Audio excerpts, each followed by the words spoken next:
Friends, मैं अनपूर तेजस्वी आप सभी का स्वागत करती हूँ हमारे शो डेली डोज पर। आज हम 13 अगस्त के करंट अफेयर्स पर डिस्कस करेंगे, साथ ही उसकी डिटेल जानकारी भी देंगे। दोस्तों, आज की पीडीएफ फाइल आप हमारे वीडियो के डिस्क्रिप्शन बॉक्स से डाउनलोड कर सकते हैं और डेली की पीडीएफ के लिए हमारे टेलीग्राम ग्रुप को ज्वाइन कीजिए, जिसकी लिंक हमारे वीडियो के डिस्क्रिप्शन बॉक्स पर दिया गया। तो दोस्तों चलिए शुरू करते हैं आज 13 अगस्त के करंट अफेयर्स। तो दोस्तों, आज का हमारा पहला क्वेश्चन है, अंतर्राष्ट्रीय युवा दिवस किस दिन मनाया जाता है? इसका आंसर है बी आंसर सही हमारा 12 अगस्त को। 12 अगस्त को हर साल अंतर्राष्ट्रीय युवा दिवस मनाया जाता है और वैश्विक परिवर्तन लाने में युवाओं के योगदान को चिन्हित करने के लिए हर साल 12 अगस्त को अंतर्राष्ट्रीय युवा दिवस मनाया जाता है। और दोस्तों बता दें, साल 1999 में संयुक्त राष्ट्र महासभा की सिफारिश के बाद पहली बार 12 अगस्त 2000 को अंतर्राष्ट्रीय युवा दिवस मनाया गया था और इस साल की थीम है youth engagement for global action. ऐसे युवाओं के जुड़ाव पर भी ध्यान केंद्रित करेगा जिनका वैश्विक प्रभाव है। ठीक है दोस्तों, तो याद रखिएगा, साल 1999 में संयुक्त राष्ट्र महासभा की सिफारिश के बाद पहली बार 12 अगस्त 2000 को अंतर्राष्ट्रीय युवा दिवस मनाया गया पहली बार। और इसके साथ ही इस साल 2020 की थीम है youth engagement for global action. और दोस्तों, महत्वपूर्ण दिवस के बारे में बात हो रही है, तो अगस्त माह के जो महत्वपूर्ण दिवस है उसके बारे उसको रिवाइज कर लेते हैं। इसमें 3 अगस्त को मनाया गया था विश्व संस्कृत दिवस। श्रावण पूर्णिमा के दिन विश्व संस्कृत दिवस मनाया गया था और वह पड़ा था 3 अगस्त को। ठीक है दोस्तों, और 6 अगस्त को जापान के हिरोशिमा और नागासाकी में परमाणु बम हमले की 75वीं वर्षगांठ मनाई गई थी। 7 अगस्त को राष्ट्रीय हथकरघा दिवस मनाया गया। 9 अगस्त को विश्व जनजाति दिवस मनाया गया था। 10 अगस्त को विश्व जैव ईंधन दिवस मनाई गई और 12 अगस्त को विश्व हाथी दिवस मनाया गया। तो दोस्तों, इन महत्वपूर्ण दिवस को भी याद रखिएगा और साथ ही बता दें, अंतर्राष्ट्रीय युवा दिवस मनाया जाता है हर साल 12 अगस्त को। तो दोस्तों चलिए आगे बढ़ते हैं। हमारा अगला क्वेश्चन है, 13 अगस्त को निम्न में से किनके द्वारा transparent taxation honouring the honest launch किया जाएगा? इसका आंसर है बी आंसर सही है हमारा नरेंद्र मोदी जी के द्वारा। प्रधानमंत्री नरेंद्र मोदी ईमानदार करदाताओं के लिए 13 अगस्त को transparent taxation honouring the honest launch करेंगे। इससे कर व्यवस्था में सुधार करने और इसे आसान बनाने के हमारे प्रयासों को बल मिलेगा। इससे ईमानदार करदाताओं को लाभ मिलेगा, जिनकी कड़ी मेहनत से देश की प्रगति में ताकत मिलती है।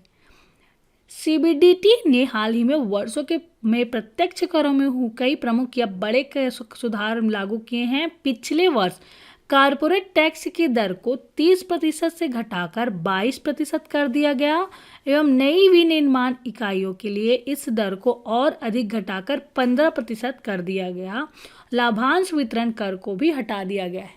ओके दोस्तों, तो याद रखिएगा, 13 अगस्त को प्रधानमंत्री नरेंद्र मोदी जी के द्वारा transparent taxation honouring the honest launch किया जाएगा। और दोस्तों, प्रधानमंत्री नरेंद्र मोदी जी के बारे में बात हो रही है, तो बता दें कि हाल ही में प्रधानमंत्री नरेंद्र मोदी जी ने कृषि अवसंरचना कोष के तहत 1 लाख करोड़ रुपए की वित्त पोषण सुविधा का शुभारंभ किया। प्रधानमंत्री नरेंद्र मोदी जी ने कृषि अवसंरचना कोष के तहत 1 लाख करोड़ रुपए की वित्त पोषण सुविधा का शुभारंभ किया, ये याद रखिएगा। उसके साथ ही प्रधानमंत्री नरेंद्र मोदी जी ने दिल्ली स्थित राजघाट के समीप स्थित राष्ट्रीय स्वच्छता केंद्र का उद्घाटन किया।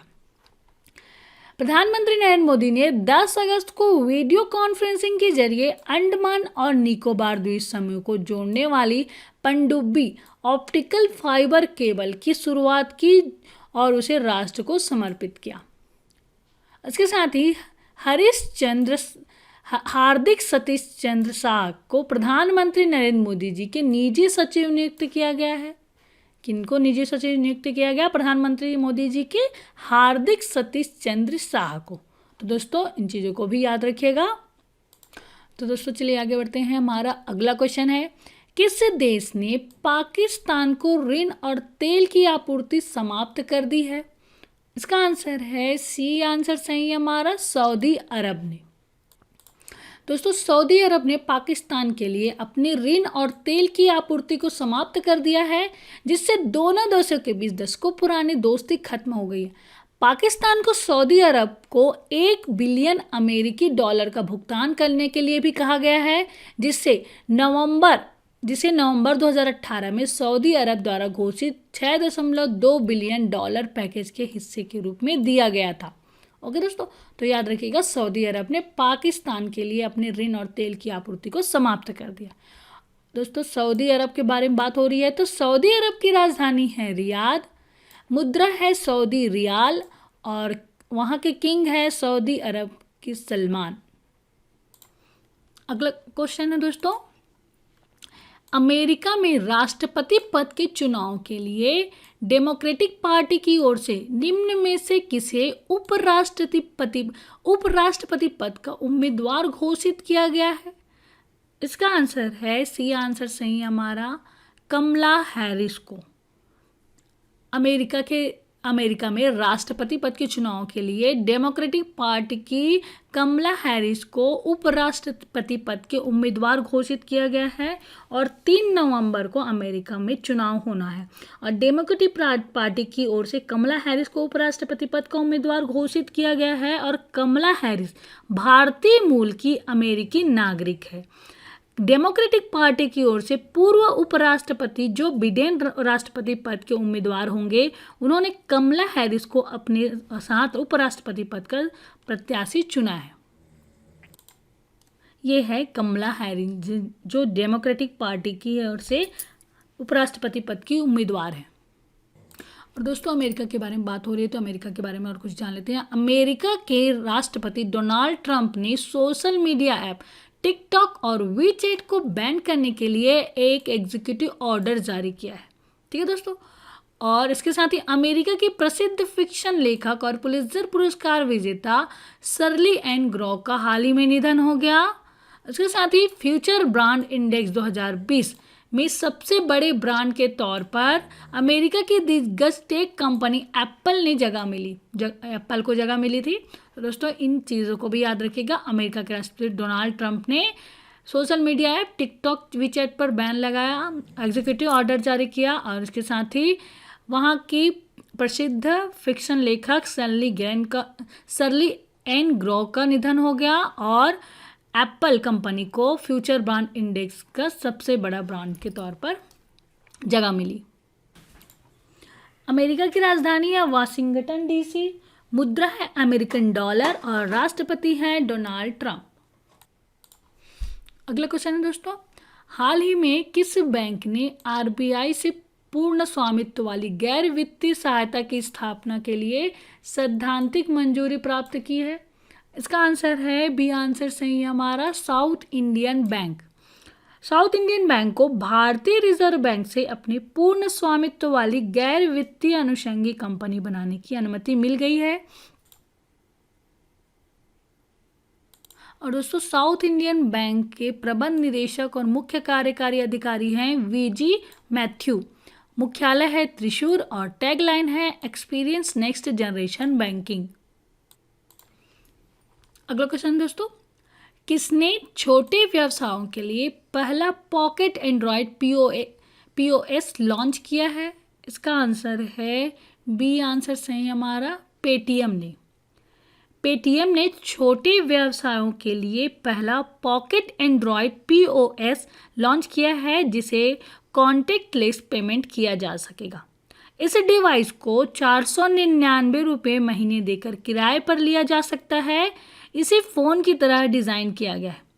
पेटीएम का दावा है कि इसे ऑर्डर लेने और भुगतान करने के लिए एकदम फ़ोन की तरह डिज़ाइन किया गया है और भारत में पेश किए जाने वाला यह पहला ऐसा एंड्रॉयड आधारित डिवाइस है और देश में मौजूद दूसरे पीओएस उपकरणों के मुकाबले अधिक शक्तिशाली भी है। POS मशीन पेटीएम की स्कैन टू ऑर्डर सेवा के साथ आती है, जिसे धीरे धीरे रेस्टोरेंट और टेक अवे ज्वाइंट पर रखवा दिया जाएगा। डिवाइस में 4.5 इंच की टच स्क्रीन है। ये 12 mm मोटा है। इसका वजन 163 ग्राम है। इसमें पावरफुल प्रोसेसर है, लंबी चलने वाली बैटरी और QR कोड स्कैन करने के लिए इनबिल्ट कैमरा भी है। बिलिंग, भुगतान और कस्टमर केयर के लिए क्लाउड आधारित सॉफ्टवेयर भी है।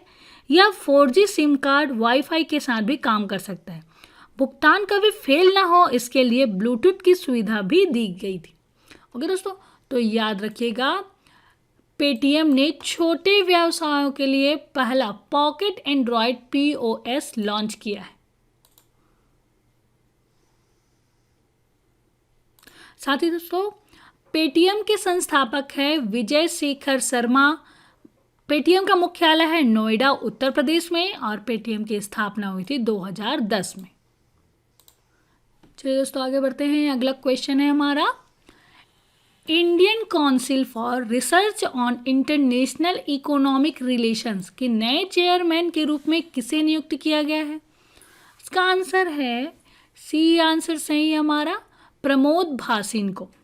Indian council for research on international economic relation के नए चेयरमैन के रूप में प्रमोद भासिन को नियुक्त किया गया है। और Pramod Bhasin GE capital India एवं एशिया के पूर्व अध्यक्ष और CEO रह चुके हैं। वे पेशे से चार्टर्ड अकाउंटेंट है और उन्होंने इसकी डिग्री इंग्लैंड और वेल्स से ली है। तो दोस्तों याद रखिएगा, Indian council for research on international economic relation के नए चेयरमैन नियुक्त हुए प्रमोद भासिन। और दोस्तों साथ ही बता दें, रामकरण वर्मा को कांगो में भारत के अगले राजदूत के रूप में नियुक्त किया गया है। वीरेंद्र कुमार पाल को केन्या में भारत के उच्चायुक्त के रूप में नियुक्त किया गया। और मनीष प्रभात को उज्बेकिस्तान गणराज्य में भारत के अगले राजदूत के रूप में नियुक्त किया गया है। तो दोस्तों इन चीज़ों को भी याद रखिएगा। अगला क्वेश्चन दोस्तों, निम्नलिखित में से किसे Asia college of journalism award और सामाजिक प्रभाव के लिए KP नारायण कुमार स्मारक अवार्ड विजेता घोषित किया गया है?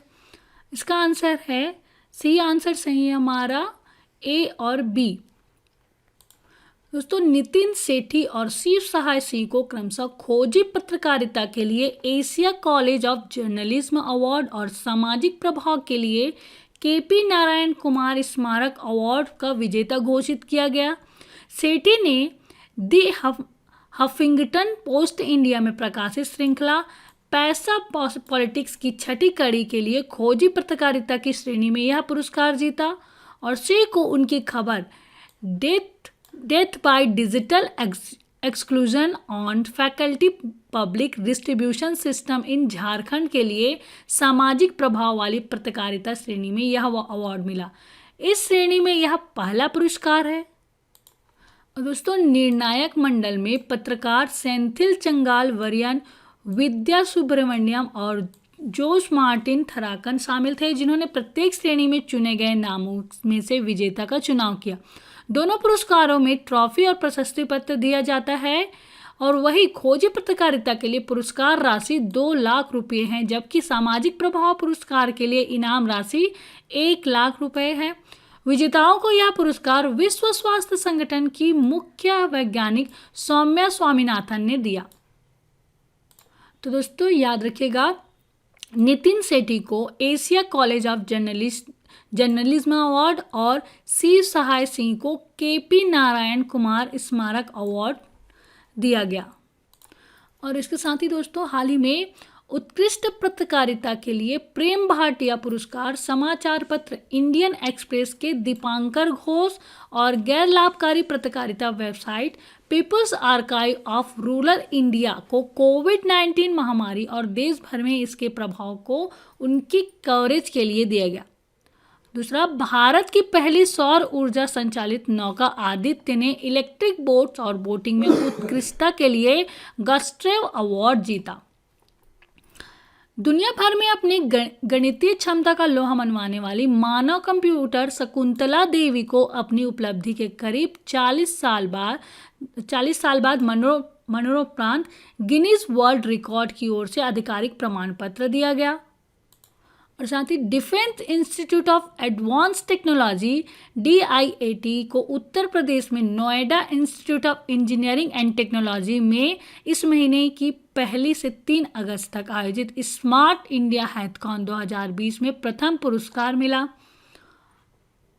भारतीय खाद्य सुरक्षा एवं मानक प्राधिकरण को ईट राइट इंडिया अभियान के लिए रॉकफेलर फाउंडेशन से भोजन की प्रेरक दृष्टिकोण का सम्मान मिला। दोस्तों इन पुरस्कारों को भी याद रखिएगा। अगला क्वेश्चन दोस्तों, भारतीय सशस्त्र बल द्वारा चीन के साथ तनाव के बीच किस परियोजना को पुनर्जीवित करने की घोषणा की है? इसका आंसर है सी आंसर सही है हमारा, प्रोजेक्ट चीता को। चीन के खिलाफ जबरदस्त प्रहार के लिए भारत ने चीता प्रोजेक्ट फिर से शुरू कर दिया है और प्रोजेक्ट चीता के तहत चीन सीमा पर तैनात हेरॉन ड्रोन्स को अब और भी ज़्यादा घातक बनाया जाएगा। हेरॉन ड्रोन्स का इस्तेमाल हमारे देश की सेनाएं लद्दाख में चीन से जारी तनाव में कर रही हैं और यह ड्रोन बेहद शानदार तरीके से चीनी सैनिकों की निगरानी का काम कर रही है। इन ड्रोन्स को घातक मिसाइलों और लेजर बमों से लैस किया जाएगा।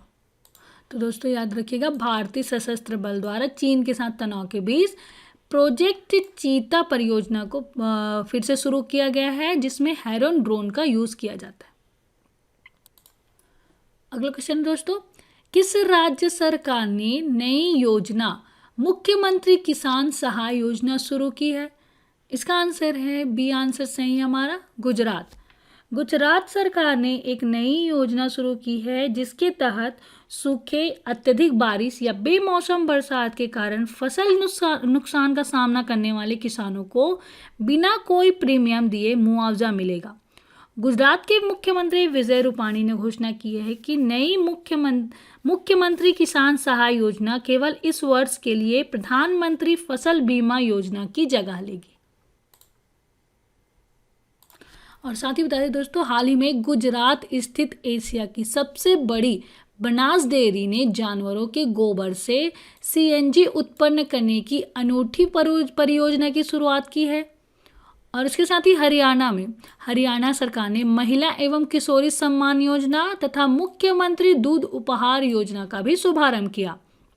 और हरियाणा में ही परिवार पहचान पत्र पहल की भी शुरुआत किया गया। उसके साथ ही आंध्र प्रदेश में मुख्यमंत्री YS जगनमोहन रेड्डी ने रक्षाबंधन के मौके पर रक्षाबंधन प्रोग्राम लॉन्च किया। और आंध्र प्रदेश में ही वर्ष 2020-23 के लिए एक नई राज्य औद्योगिक विकास नीति शुरू किया गया। और दोस्तों मध्य प्रदेश सरकार ने एक मास्क अनेक जिंदगी जन जागरूकता अभियान की शुरुआत की। दोस्तों 20 अगस्त 2020 से इंदिरा रसोई योजना शुरू करने का निर्देश दिया गया राजस्थान सरकार के द्वारा।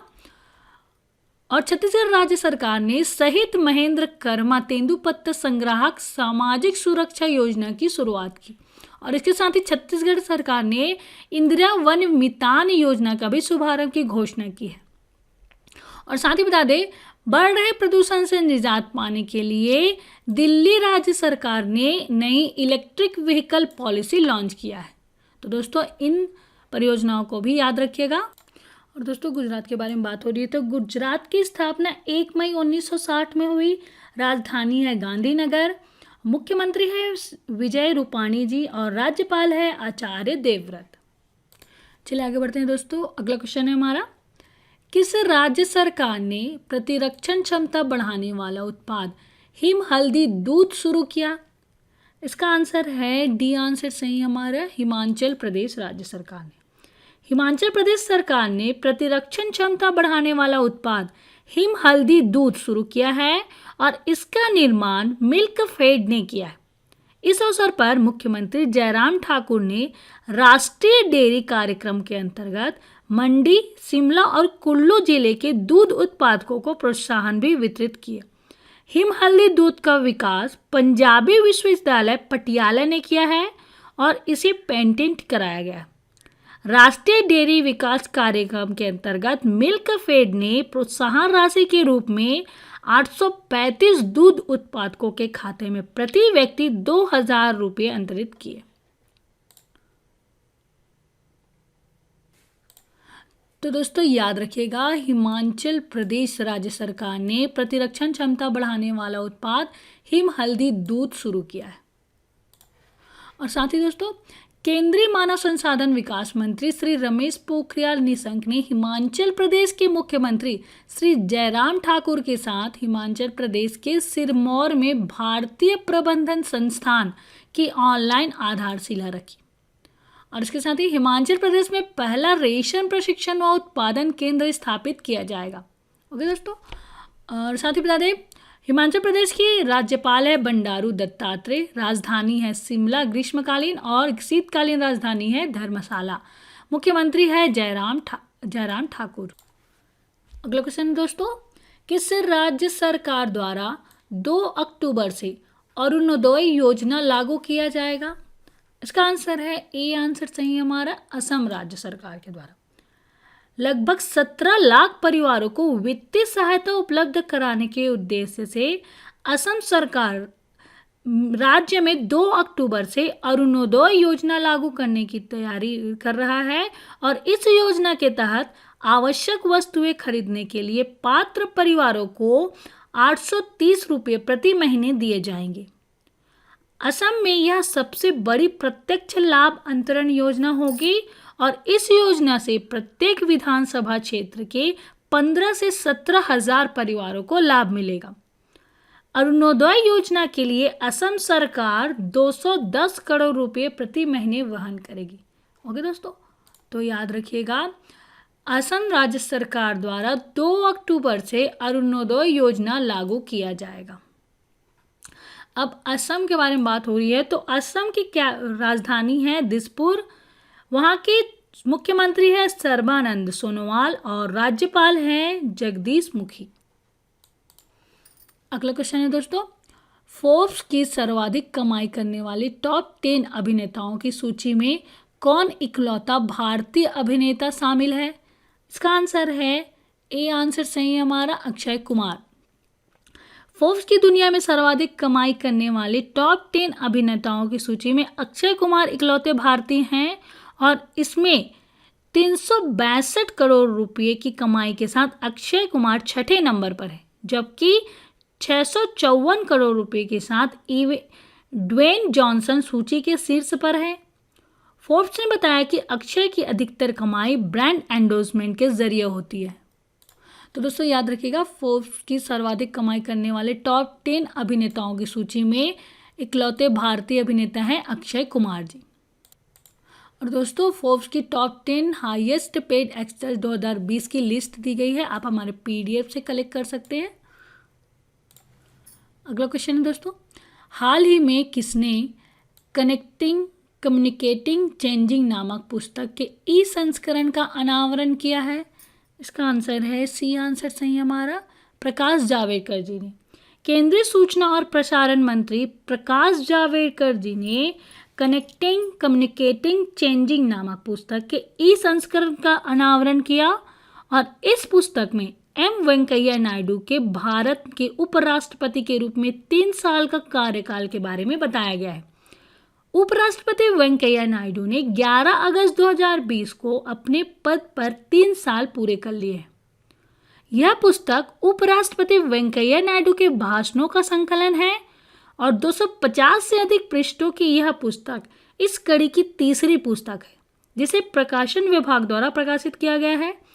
इसमें राज्यसभा के उपाध्यक्ष और अध्यक्ष के रूप में उनके प्रयासों और परिणामों की एक झलक मिलेगी। इसके अलावा पुस्तक का प्रिंट कॉफी टेबल संस्करण भी केंद्रीय रक्षा मंत्री श्री राजनाथ सिंह द्वारा जारी किया गया था। तो दोस्तों याद रखिएगा, प्रकाश जावड़ेकर जी ने कनेक्टिंग कम्युनिकेटिंग चेंजिंग नामक पुस्तक के संस्करण का अनावरण किया। और दोस्तों साथ ही बता दें, हाल ही में सियासत में साधना नामक पुस्तक विजय कुमार चौधरी के द्वारा लिखा गया था। सियासत में साधना नामक पुस्तक के शीर्षक उसके लेखक हैं विजय कुमार चौधरी और स्वच्छ भारत क्रांति पुस्तक का विमोचन गजेंद्र सिंह शेखावत और स्मृति ईरानी के द्वारा किया गया और इस पुस्तक के संपादक है Parameswaran Iyer. Raw a history of India's covert operation पुस्तक लिखी गई है यतीश यादव के द्वारा। और इसके साथ ही दोस्तों हाल ही में नीना रॉय ने अमेजिंग अयोध्या नामक पुस्तक को लिखा। तो दोस्तों इन पुस्तकों के बारे में भी याद रखिएगा और इनके राइटर्स के बारे में। चलो दोस्तों आगे बढ़ते हैं और 13 अगस्त के लास्ट क्वेश्चन पर डिस्कस करते हैं। अगला क्वेश्चन हमारा, राष्ट्रीय प्रवक्ता राजीव त्यागी का दिल का दौरा पड़ने से निधन हो गया, वह किस राजनीतिक दल से संबंधित थे? इसका आंसर है ए आंसर सही है हमारा, भारतीय राष्ट्रीय कांग्रेस दल से संबंधित थे। तो दोस्तों याद रखिएगा राष्ट्रीय प्रवक्ता राजीव त्यागी का दिल का दौरा पड़ने से हाल ही में निधन हो गया। वे भारतीय राष्ट्रीय कांग्रेस से संबंधित थे। तो दोस्तों ये तो था 13 अगस्त के करंट अफेयर्स जिसके बारे में हमने डिस्कस किया। चलिए आगे बढ़ते हैं, करंट अफेयर्स आधारित स्टैटिक जीके वन लाइनर पर डिस्कस करते हैं। तो इसमें हमारा पहला क्वेश्चन है, हाल ही में सरकार द्वारा लागू करने से चर्चा में रही राष्ट्रीय शिक्षा नीति 2019 का मसौदा तैयार करने वाली समिति के अध्यक्ष कौन थे? तो इसका आंसर है राष्ट्रीय शिक्षा नीति 2019 के मसौदे तैयार करने वाली समिति के अध्यक्ष हैं डॉक्टर कस्तूरी रंगन। समिति के अध्यक्ष कौन है? डॉक्टर कस्तूरी रंगन। अगला क्वेश्चन है दोस्तों, परियोजना के यंत्रों की असेंबलिंग से चर्चा में रही अंतरराष्ट्रीय थर्मोन्यूक्लियर प्रायोगिक रिएक्टर कहाँ स्थित है एवं यह किस सिद्धांत पर आधारित है? दोस्तों इसका आंसर है अंतरराष्ट्रीय थर्मोन्यूक्लियर प्रायोगिक रिएक्टर स्थित है काराहास फ्रांस में और यह नाभिकीय संलयन सिद्धांत पर आधारित है। अगला क्वेश्चन है दोस्तों, किस अंतरराष्ट्रीय घोषणा पत्र के अनुसार 13 देशों को 2022 तक बाघों की आबादी को दोगुना करना है? तो इसका आंसर है सेंट पीटर्सबर्ग घोषणा पत्र के अनुसार 13 देशों को 2022 तक बाघों की आबादी को दोगुना करना है। अगला क्वेश्चन है दोस्तों, हाल ही में ब्रिटेन से दुर्लभ पाषाण प्रतिमा की वापसी से चर्चा में रहे नटराज मूर्ति कला का सर्वोच्च विकास किस वंश के शासनकाल में हुआ था? तो इसका आंसर है चोल वंश के शासनकाल में हुआ था। और इसका लास्ट क्वेश्चन है दोस्तों, हिंद महासागर में चीन की पनडुब्बियों की निगरानी से चर्चा में रही पोसाइडन 81 क्या है एवं इसे किस देश द्वारा निर्मित किया गया है? इसका आंसर है पोसाइडन 81 है लड़ाकू ड्रोन पनडुब्बी और इसे बोइंग अमेरिका के द्वारा निर्मित किया गया। तो दोस्तों ये तो था करंट अफेयर्स आधारित स्टैटिक जीके वन लाइनर जिसके बारे में हमने डिस्कस किया। चलिए आगे बढ़ते हैं और 12 अगस्त के करंट अफेयर्स का रिवीजन कर लेते हैं। तो इसमें पहला क्वेश्चन है, विश्व हाथी दिवस कब मनाया जाता है? इसका आंसर है 12 अगस्त को विश्व हाथी दिवस मनाया जाता है। दूसरा क्वेश्चन है, किस राज्य में पहला रेशम प्रशिक्षण एवं व उत्पादन केंद्र स्थापित किया जाएगा? वह राज्य है हिमाचल प्रदेश में पहला रेशम प्रशिक्षण व उत्पादन केंद्र स्थापित किया जाएगा। अगला क्वेश्चन है, किस संघ के द्वारा दक्षिण एशियाई बाढ़ पीड़ित देशों को मानवीय सहायता निधि से 1.65 मिलियन यूरो सहायता राशि प्रदान किया जाए? वह संघ है यूरोपीय संघ के द्वारा। अगला क्वेश्चन है, किस देश ने दुनिया के पहले कोविड-19 वैक्सीन की घोषणा की है? वह देश है रूस। अगला क्वेश्चन है, किसने राष्ट्रीय अवसंरचना पाइपलाइन ऑनलाइन डैशबोर्ड का शुभारंभ किया? निर्मला सीतारमण ने राष्ट्रीय अवसंरचना पाइपलाइन ऑनलाइन डैशबोर्ड का शुभारंभ किया। अगला क्वेश्चन है, किसे केन्या में भारत के अगले उच्चायुक्त के रूप में नियुक्त किया गया है? वीरेंद्र कुमार पॉल को केन्या में भारत के अगले उच्चायुक्त के रूप में नियुक्त किया गया। बेरूत धमाके पर सार्वजनिक नाराजगी के बीच किस देश के प्रधानमंत्री ने इस्तीफा दे दिया है? वह देश है लेबनान के देश के प्रधानमंत्री ने इस्तीफा दे दिया है। अगला क्वेश्चन है, वॉल्टर रोजर मार्टोज रूइज ने किस देश के नए प्रधानमंत्री के रूप में शपथ ली? वह देश है पेरू देश के प्रधानमंत्री के रूप में शपथ ली वॉल्टर रोजर मार्टोज रूइज ने। मोहम्मद ओल्ड बिलाल किस देश के नए प्रधानमंत्री बन गए? मॉरिटानिया के नए प्रधानमंत्री बने मोहम्मद ओल्ड बिलाल। अगला क्वेश्चन है, किस राज्य सरकार ने इंदिरा वन मितान योजना का शुभारंभ किया? छत्तीसगढ़ राज्य सरकार ने इंदिरा वन मितान योजना का शुभारंभ किया। किसने कृषि मेघ का शुभारंभ किया? नरेंद्र सिंह तोमर ने कृषि मेघ का शुभारंभ किया। किस राज्य सरकार ने वर्ष 2020-23 के लिए एक नई राज्य औद्योगिक विकास नीति शुरू की है? वह राज्य है आंध्र प्रदेश राज्य। भारत ने किस देश के साथ 5 इको टूरिज्म जोन के विकास के लिए समझौता किया है? भारत ने मालदीव के साथ 5 इको टूरिज्म जोन के विकास के लिए समझौता किया। हाल ही में मनीतोम्बी सिंह का निधन हो गया, वह किस खेल से संबंधित थे? इसका आंसर है फुटबॉलर।